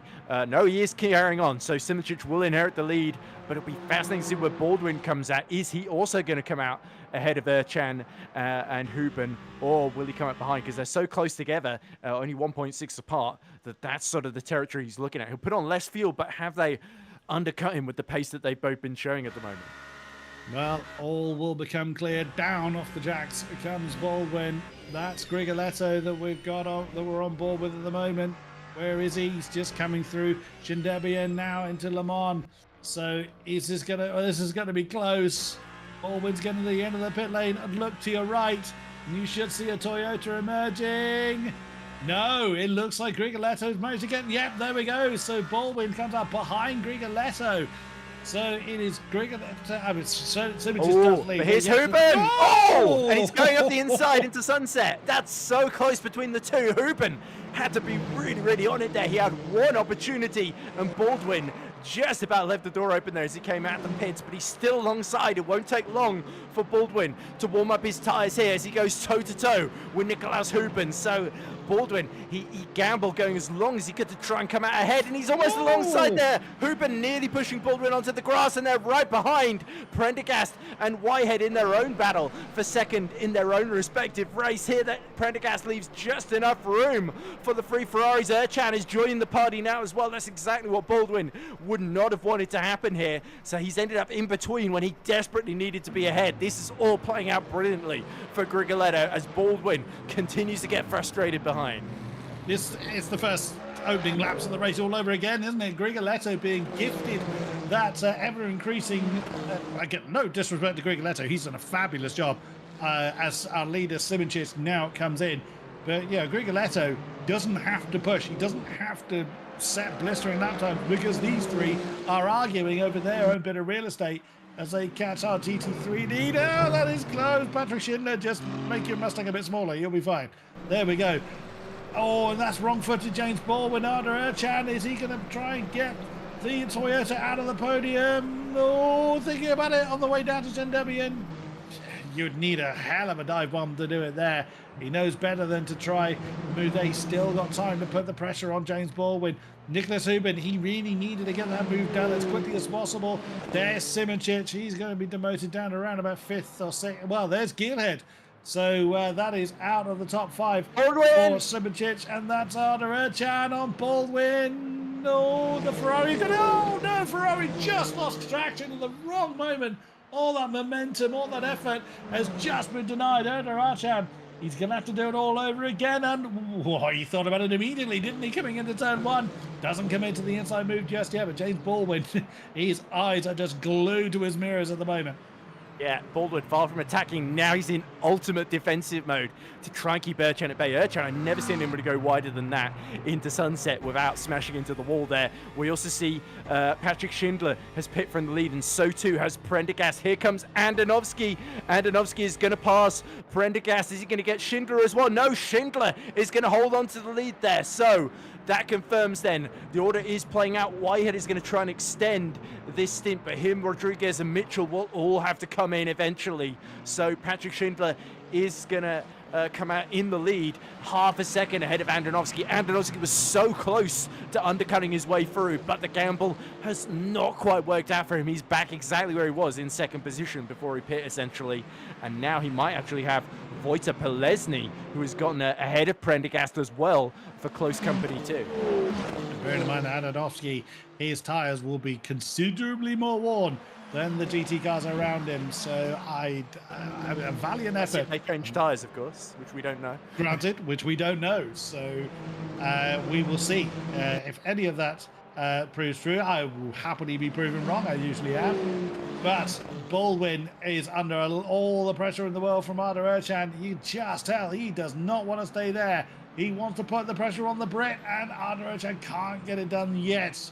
James Baldwin turns in, slams the door in the red Ferrari's face, and whilst they're all doing that, Sven Geelhood is just reining them in, slowly but surely, 10th by 10th, corner by corner. The yellow Ferrari's getting closer. Again, a little look on the inside, not happening there. Arda Erchan is going to take a big lunge, but I feel it's coming, especially if James Baldwin does that, kicks up a bit of dust. Oh, but Arda Erchan then gets a bit uncomfortable, and the brakes coming into turn 2, so it's got an advantage one way and an advantage the other. Here comes Sven Geelhood to get involved. Yeah, it'd be interesting to see how much virtual energy they all have at this phase, as Whitehead, Rodriguez and surely Regan Mitchell as well are heading for pit lane, as we see all 4 Ferraris in this fight for second, but really it's the fight for third. As you see, they're all on sort of similar percentage between 22 and 26% at most there. And in fact, we see Schindler is about to retake the lead from Whitehead. Knows Whitehead, just been jumped there. Andonovski goes through, and so too does Polesny. So Whitehead comes out in 4th position ahead of Kieran Prendergast, exactly where they were before. So Prendergast stopping earlier has not really worked out for him whatsoever. No, indeed. There's Bessier and Delorme's. It's not from the early promising pace for Marin Bessier has not really materialized in the race so far. 10 minutes remain, and there is fighting all over the place. This is what we love about this championship. Half a second ahead of Andonovski. We've got a lead fight in GT3 here, and Patrick Schindler, he pit later. He, in theory, should have the fresher tyres, but Andonovski has just got electric pace around here, has been able to undercut everybody but Patrick Schindler, as we see Remy Delorme all over the back. And now Baldwin again goes to the inside to defend from Erchan, who's absolutely relentless here, trying to go the longest of long way rounds through Sunset Bend to try and duck underneath the Toyota. But Baldwin is desperate to hold on to that podium, and he's again going to have to defend into the first corner here, and Geelhead has got the grandstand seat. Here's Erchan, the rear drifting out, and round goes Erchan, he's heading for the wall. Oh, a huge hit there for Arda Erchan. The rear ring is still there, but the tail end of that car, I suspect, is not going to be too happy. He's even pulling over. That's Simoncic going through. Arda Erchan, he's out with 10 minutes to go. Oh no, from podium to commiserations for Arda Erchan. That gives Sven Gilho the opportunity to immediately get on James Baldwin's case. Is he going to have a look on the inside? Oh, coming down to the hairpin. Can't quite get it done, but there's no let up for James Baldwin at all. He's fended off one Ferrari. He's immediately got Sven Gilho for company. Yeah, the problem with taking risks, as we just see about Erchan, is if you keep rolling the dice, you're not always going to roll 6. Sometimes you come up, you roll the ones, the snake eyes, and that's you done for the day. And that is bitter gall, though, because Erchan had such a strong start to the race. He even looked like he might have been able to challenge Krieger later, but the virtual energy, as you said, he had to cash that check sooner or later, and unfortunately, the wall had a couple of unpaid bills as well that Erchan had to pay too. Look now at Gielhed. Remember, Baldwin breezed past him in the early phase of Bahrain. And now it's payback for Gielhed, who had a little bit of a moment early in the race that allowed Baldwin through. He wants his second podium in a row, and it's the man who won last time out that's the only one standing in his way at the present moment. But as we go into the last 8 minutes of this race, Andonovski is running out of time if he wants to win. Wojtek Polesny, a much stronger showing as well. He saw what Andonovski was doing on strategy, responded, and has now just been shadowing him. Oh, round goes Farinelli. Farinelli. Oh dear, he had just gotten up to P7, P6, didn't he? And that's let Walton and Triller through. So, yeah, Erchan's late retirement has really just opened things up for the low runners in Hypercar. Triller is looking at a P7, his first points of the season. That would be a big payday for him. But look at Gielhed, relentless, not giving up at all in his pursuit of Baldwin, as Huben is now starting to gap the both of them. Absolutely amazing stuff. Barely having time to catch our breath between battles, which is a great problem for us commentators to have. 7 minutes remain on this, what has been a fabulous race here at Sebring for the Platinum Split. So we'll see, can Sven Gilho work his way onto the podium? Can Ardanovsky work his way past Schindler? And also Wojtek Polesny right there, ready to pick up the pieces if it all goes wrong for the top two. So Wojtek Polesny, 2 podiums out of the 3 races we've had thus far. Looking to add another one to the list. Ardanovsky, can he become the first double winner of the season? We will see. There is Niklas Huben. That is, beg your pardon, that is Squigaletto working his way past one of the black Mustangs. That'll be Prendergast. So, oh, you can see a big defensive maneuver at the back. That is Bessier and Delorme for, 16th and 17th overall. But that is for 7th and 8th in class between the two Astons. Oh, Delorme, you'd have left that very, very late if you were going to commit to that one. I think that would have gone horribly wrong for you if you tried to commit to that. But there is, even in the dying stage of the races, the battles continue.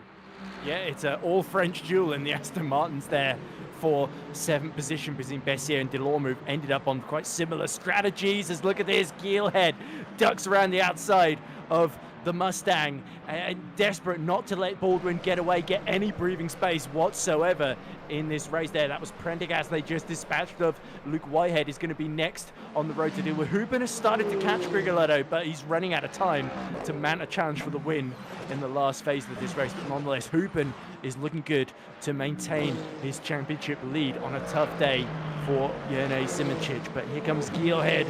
Baldwin, of course, has tasted success in last time out of Bahrain, is desperate not to be knocked off the podium on this occasion, as well as they have to slot in between more of the GD3s as they lap them.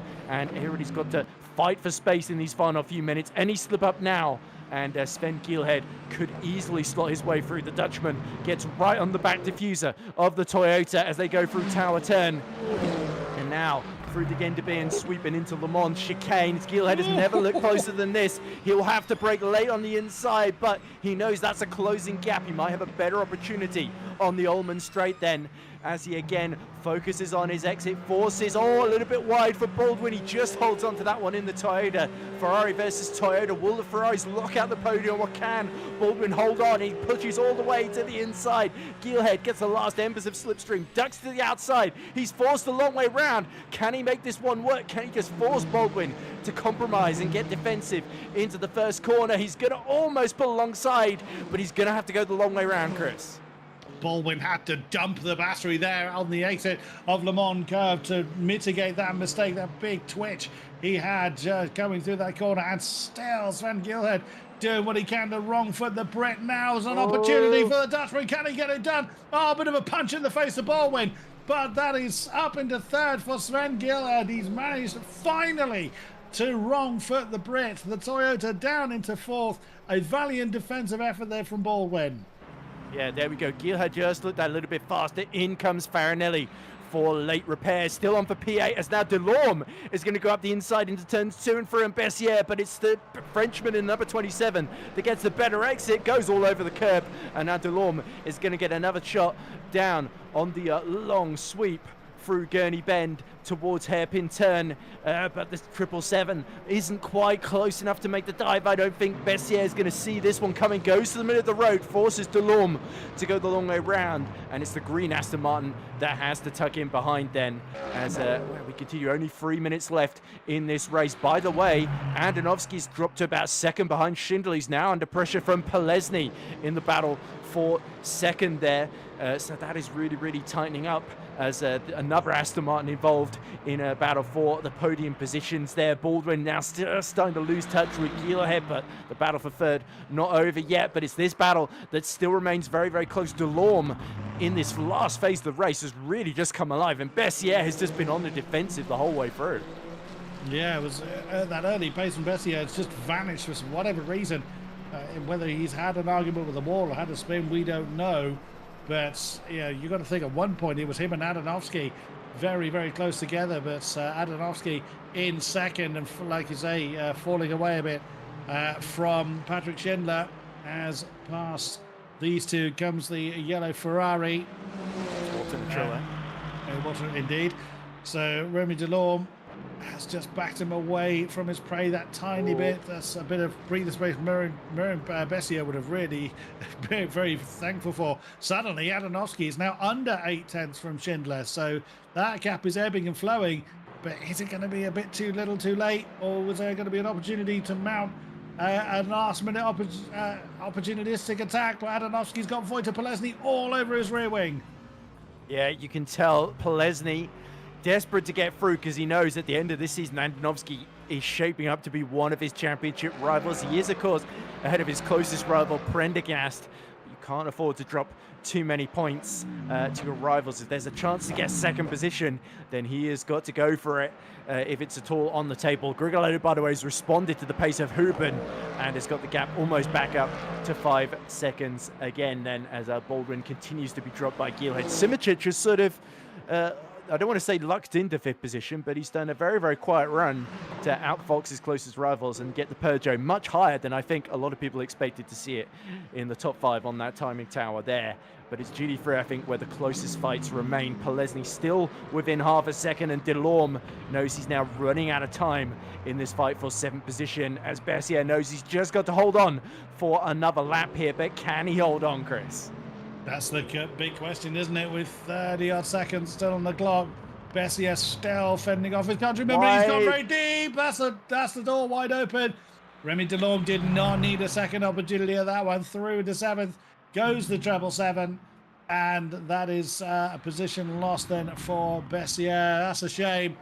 He started really well in this race, but it has fallen away as the race has continued. There is Baldwin staring at the position he has occupied for so long.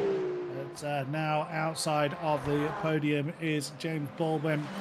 One last time out, but does not isn't going to be denied a podium this time, it would seem. But you know, we will see.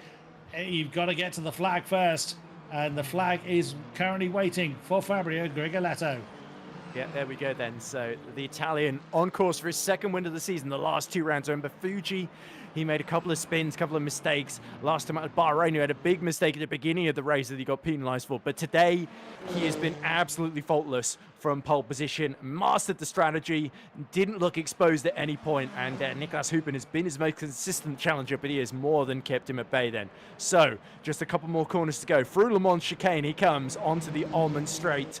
And Fabio Grigoletto is going to reassume a very strong position in this championship. This result should put him up to 74 points. He's going to be within 6 points of Nicolas Huben in the overall championship. He's going to retake the lead in the sprint standings. Out through the final corner he comes, and victory in Sebring is going to go to Fabio Grigoletto in that number 50 Ferrari by 5 seconds over Nicolas Huben, who is going to take the runners-up spot.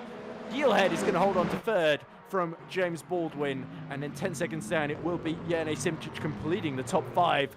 But here are our leaders then. Patrick Schindler has had to defend all the way in this final stint from a very, very strong Andonovski, but from pole position he kept his head. He's got the strategy spot on, and Andonovski and Polesny are going to run out of time to catch it. Yeah, Andonovski tried that early pit stop.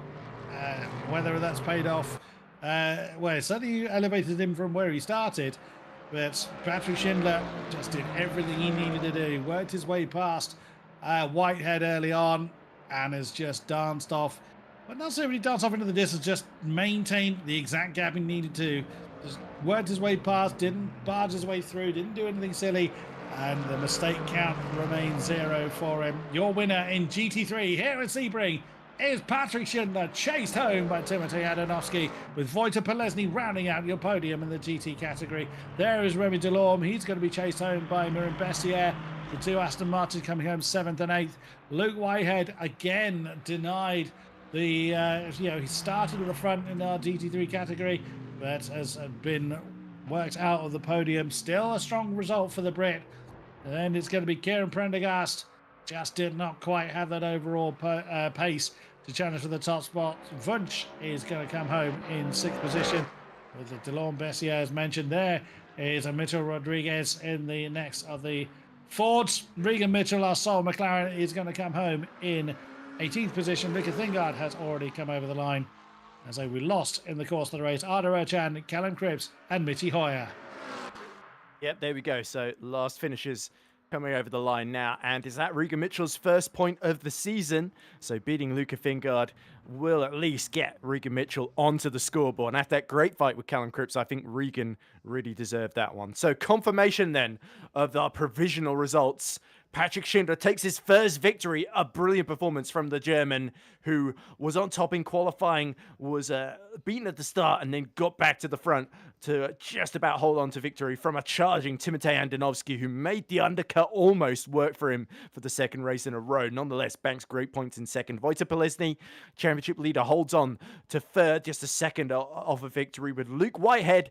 He said he'd struggled today. He still banks fourth ahead of reigning champion Kieran Prendergast. Sebastian Wunsch came home in 6th. Remy Delorme overtook Mirin Bessier right at the death to snatch 7th position off of his countryman. Michel Rodriguez gets his best result of the season in 9th. And then it's Regan Mitchell who takes 10th for the final point. McLaren finally on the scoreboard in GT3. Wow, what a great race that was. And there's the tail end. The Porsches, sadly, lagging a little bit towards the back. Yeah, they are very, very much looking forward to the balance of power patch that is coming. Yep, and here are Hypercar results then. Fabio Grigoletto's second victory of the season, his third career victory overall then.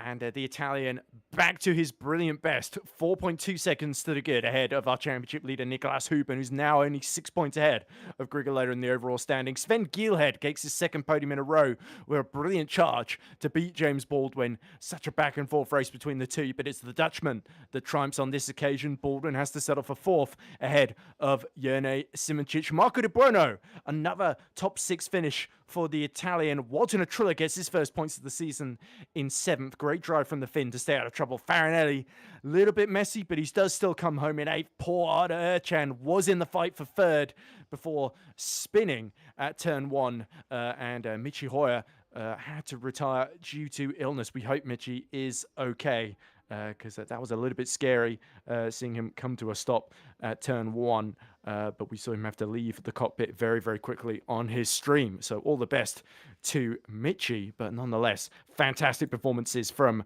both Grigoletto and Schindler to win.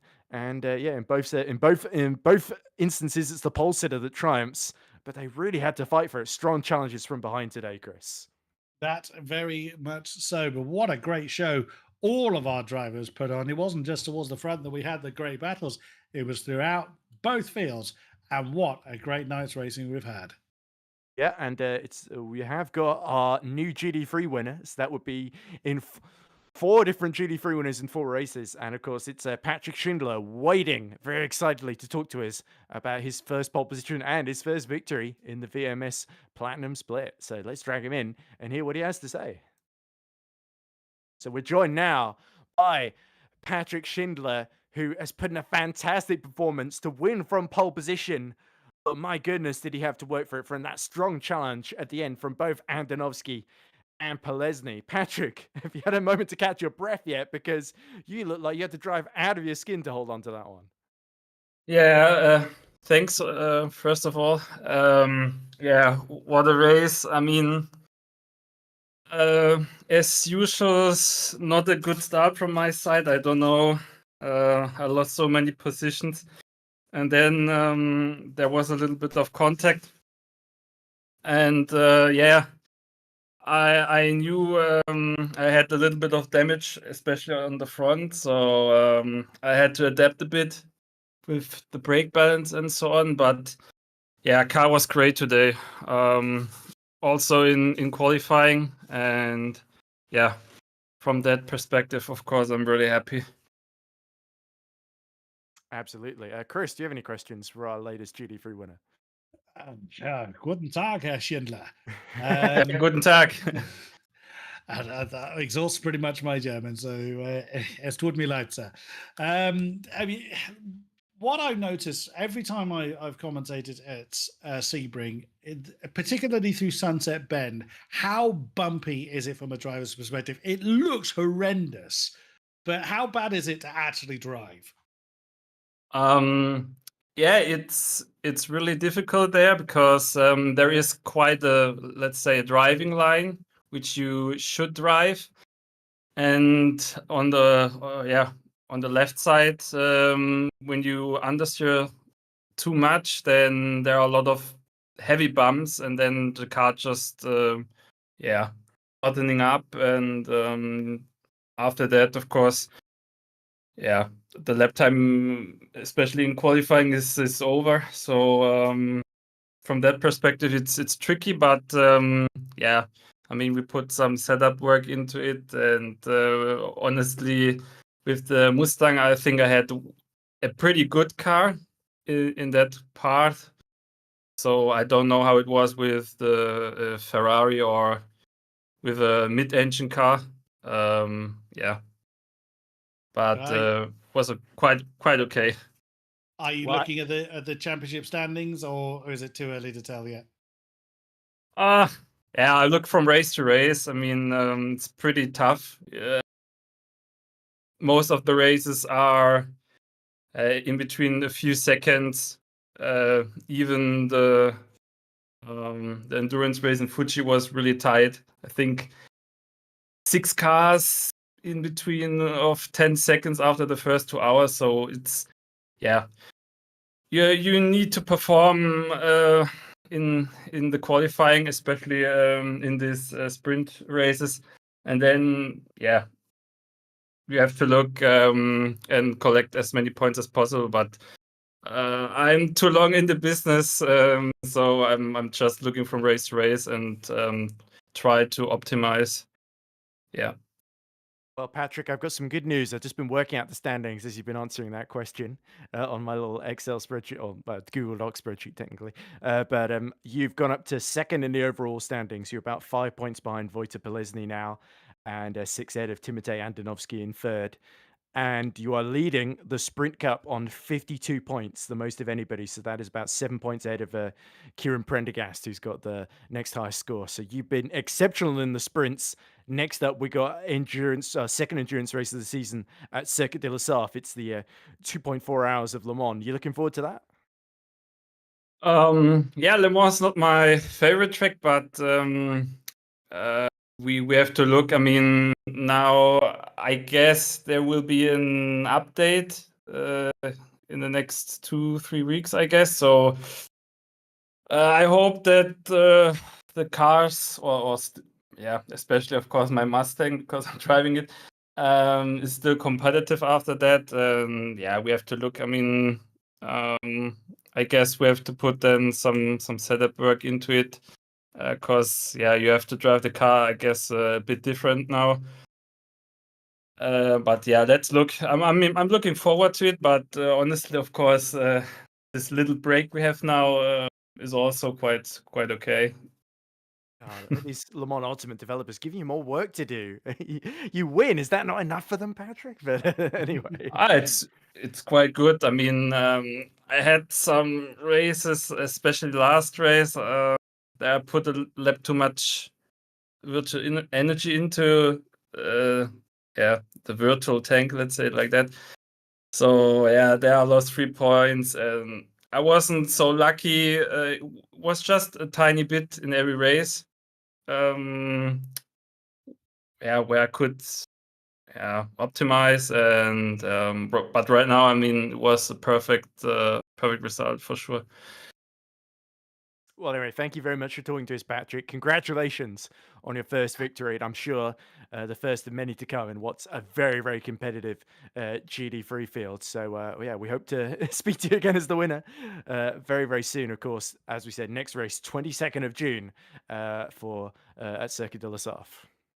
Yeah, thank you, and have a good evening, guys. See you then, maybe in the morning. Tolles Rennen, Herr Schindler. Dankeschön. Jo, bitteschön. Tolles Rennen means good race in German. Ah, that's good. Yes. I didn't want to practice some of my schoolboy German because when I went on a German exchange trip in secondary school, I remember everybody in the town we were in seemed to speak English, so I didn't get to practice a whole lot in there. Anytime I do try and learn some phrases in other people's native language, but I always worry because I tend to use Google Translate, and I always worry when it comes back with what the translated text is, in case it's like I'm insult to their mother instead of what I've actually tried to say. So I was a little bit cautious, but that one I did know. Well, anyway, going back to the racing, half the season done now, Chris. And of course, that endurance round, a total of 38 points for the winner up for grabs. It could well completely transform the standings and put them on their head yet again. But at the moment, you have to say it is turning into a sort of 3-horse race in Hypercar for the overall standings between Huben, Grigoletto, Simic with probably his toughest race of the season state. But I think the Peugeot was always going to struggle a little bit at Sebring. And it'll be fascinating to see maybe if the BOP is going to affect the hypercars as well. But expect the biggest changes, though, to be in GD3, where they're already so close together anyway. So inevitably, Callum Cripps has just got to hope that the Porsche is a little bit less twitchy at the rear end, and everyone else is just hoping that their cars aren't made any slower. But somebody, inevitably, when there's a BOP change, somebody loses out, don't they? But it's too late at this point in the season to switch cars. Yeah, exactly, and that's the thing. That's the big unknown, isn't it? We can say, I mean, you make a good point. It does look like a 3-horse race, but the BOP change coming, the Circuit de la Sarthe, very, very different circuit to what we've had already. We could see a complete change of the guard in the second half of the season.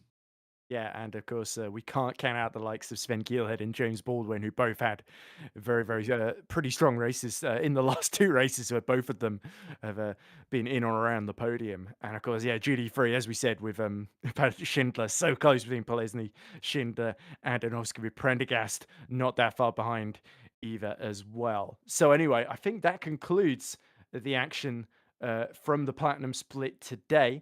Of course, the next time we'll be in action will be the Gold Split, where we'll have our early Le Mans on the 1st of June. I don't think I'll be doing it because there'll be a certain other championship that I'm going to be helping to cover. So I'll see if I'm tired or not after that, but one that I particularly help run.